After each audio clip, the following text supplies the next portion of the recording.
Hi, everyone. In true Mercury retrograde pre-shadow fashion, this is the third time I've tried to record this morning. Let's try again. So last week, I did a video talking about my myelofibrosis journey, a rare form of bone marrow cancer. I was diagnosed in 2021, and it is a terminal cancer. They do everything they possibly can to prolong your life and to, quality of life is a saying that goes around in all the doctors that I see often. That phrase, quality of life, is a big thing. So, if you didn't get to watch it, I don't know what side it'll be on over here. There's a bug flying around in here, a gnat or something. Go take a look if you'd like to see it. This week, I wanted to talk about some of the things that I've learned on this journey, some of the life lessons that I've learned on this journey. People ask me for life advice often.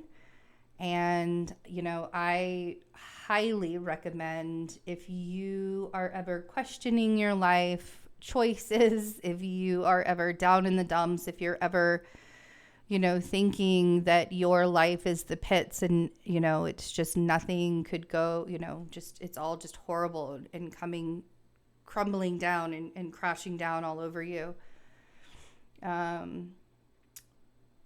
Some perspectives by talking to a cancer patient, and especially a terminal cancer patient, the perspective that you can get on life can be dramatically different than yours, because we often place ourselves in these boxes and we think that that's all there is. And when you receive a prognosis like that, whether you believe that that prognosis is true or not, I have really had to learn not to identify with my disease. I don't anymore. I just know the reality of it, and I know that I transmute this every day. But I don't identify with being sick. I would rather identify with being healthy. So I really, I embrace my healthy days, and because I want to be as healthy as I can be for as long as I possibly can be. And there are just parts of my body that breaks down because of this disease. And it's just sort of an acceptance that you go through. Sorry, I might cry. Before I cry, let me switch gears just real quick. At last week's video, there were several people that asked how they could help on this journey that I'm on. And honestly, the easiest and the best way and the most steady way that you could help us on this journey, because it's not just me, it's my partner Henry too. He is my caretaker, and that is a loaded word. That's a very loaded word. He does a lot, and without him, I would be worse off and not as healthy as I am today.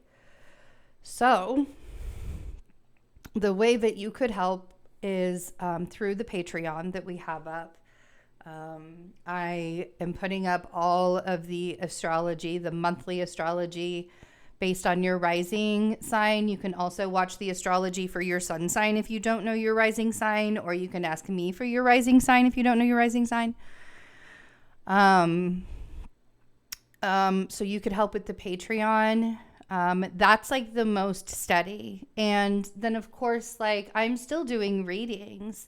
I still have my calendar open. It's not I don't have a lot of hours open, but I love what I do. And so I want to continue to do it as long as I am healthy. So my calendar is open, and you can always help there. or you could just send to our PayPal or our Zelle, and all of that information is in the description box below. You could do that if you wanted to donate as well. But, this is like some of the things that I've learned. One of the biggest things that I've learned with this is patience. And because this world doesn't necessarily take care of their vulnerable very well. And I have to rely on my community right now. And it's funny because Venus is retrograde in my 11th house. And so one of the lessons and one of the things I'm learning right now is to be vulnerable with my community. The 11th house represents our larger communities. It represents humanity and being of service to people and helping and, coming together as a community to help others. And it also represents our hopes and dreams. And often when we work with our community, we can work towards our hopes and dreams, a little bit easier as well.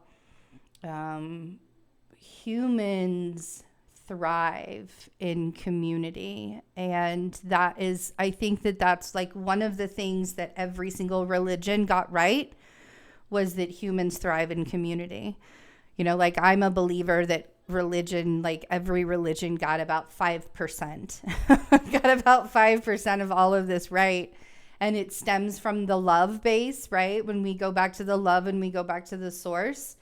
But that's for another video. This video was really about like, what have I learned? What is the life advice that I would give? And I kind of touched on it a little bit in the last video that I did, but,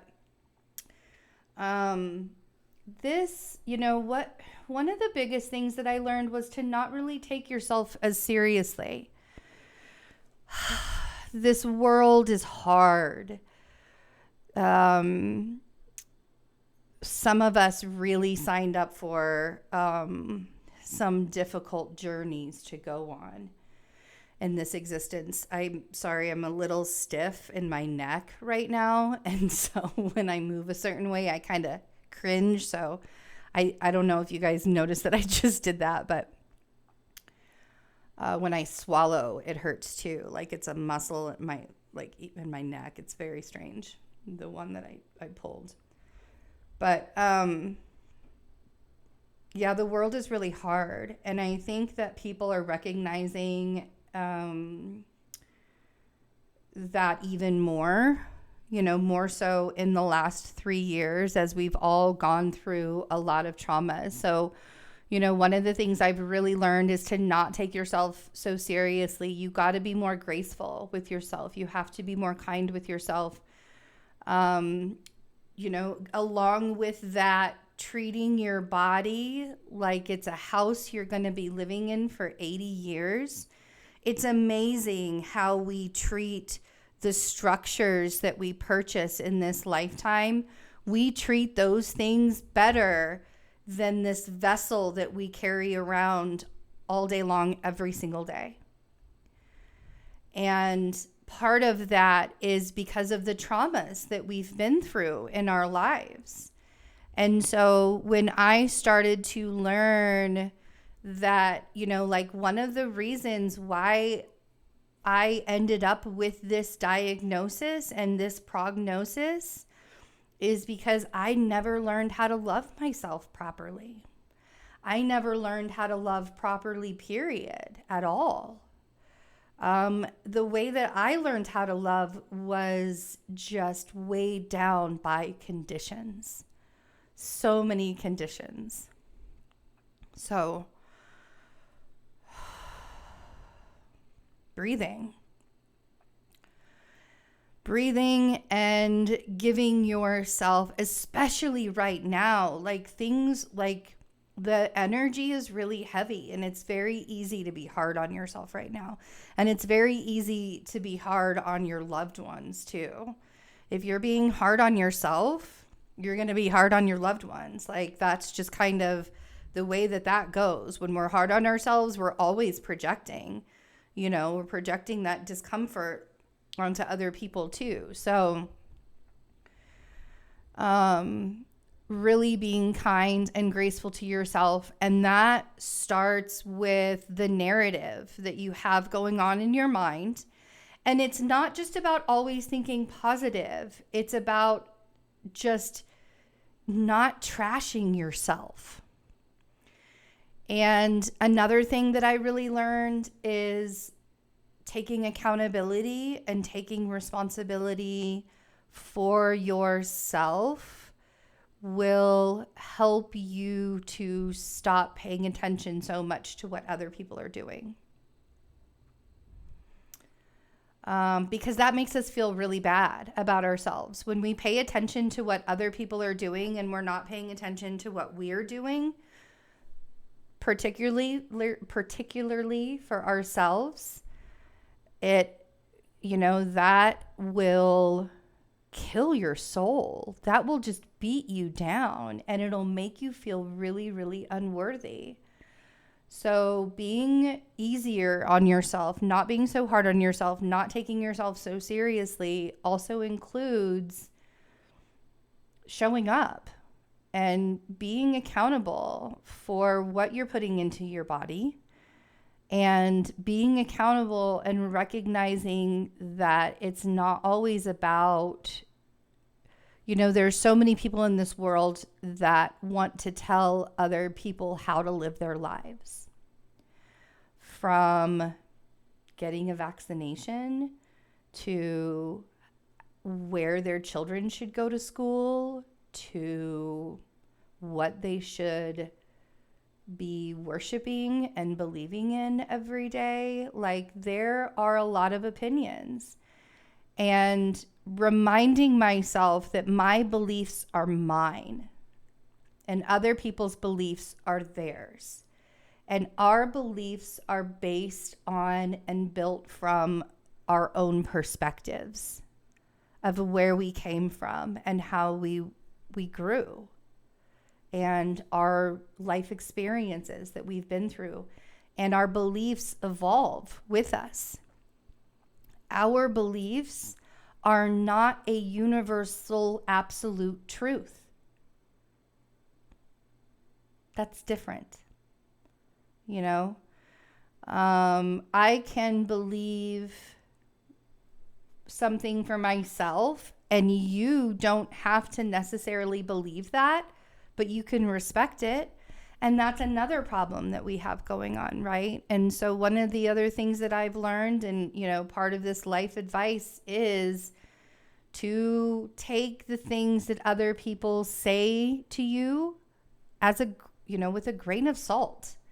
Especially if you don't know those people very well, especially if you're on social media. That's something that I've really, really learned.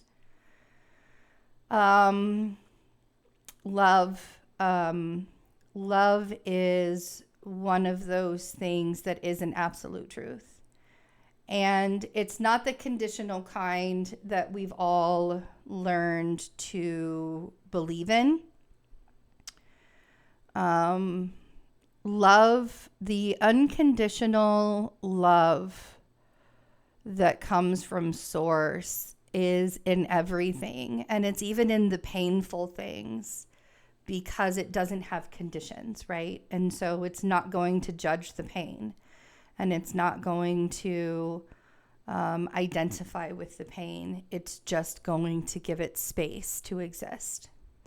And it's going to give it space to be exactly what it needs to be. And that's what I've learned love is. Love is this place where we can all grow in. And, it's not bound. It's not bound by rules or expectations. There's this limitless space that love can give to all of us.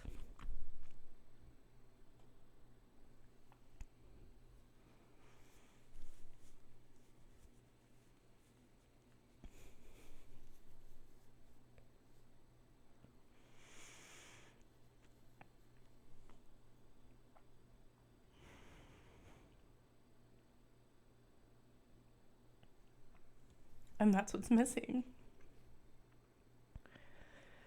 is this world put a whole bunch of expectations on what love is supposed to look like and be. And we all kind of forgot to find that. And it's inside, we all have it inside. There's like, that's not an exception. There's no exception to that. We all have that limitless love inside. And it doesn't even have to be found. It's just like recognizing it and tapping into it, I think, is probably the biggest part. But I'm sure that there's like so much more that I'm going to be able to share with you in the coming weeks, because I want to make this a regular thing, not just,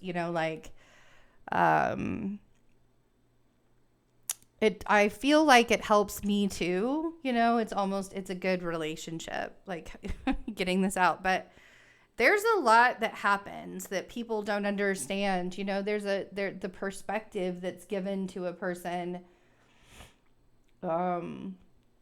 when their mortality is a part of their everyday, it's the perspective, it changes, right? It changes in a really big way. And I feel like I don't want everybody in the world to have to face their mortality to understand that it's possible to change, that it's 100% possible to be a better version, and to admit when we have to say that we're wrong.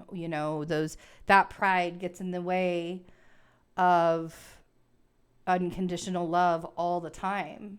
It really does. That pride gets in the way all the time. And the belief that your beliefs are better or more than somebody else's beliefs gets in the way all the time. It's when we bind things, it's when we put boxes around stuff, that we lose the sense of what that growth could be, and the possibility could be, and the opportunities could be. So, unbind the love. How are you binding up that love for yourself? Okay. Thanks for hanging out with me on another one of my little talks. I haven't done these in such a long time. Like, I haven't sat down and talked with you guys in such a long time, because when you go through certain seasons of your life, sometimes you just have to keep that private life really, really private. So, I appreciate everybody who has hung out with me through all of this, and I'll be back. We've got lots of more work to do. So, love you. Take care.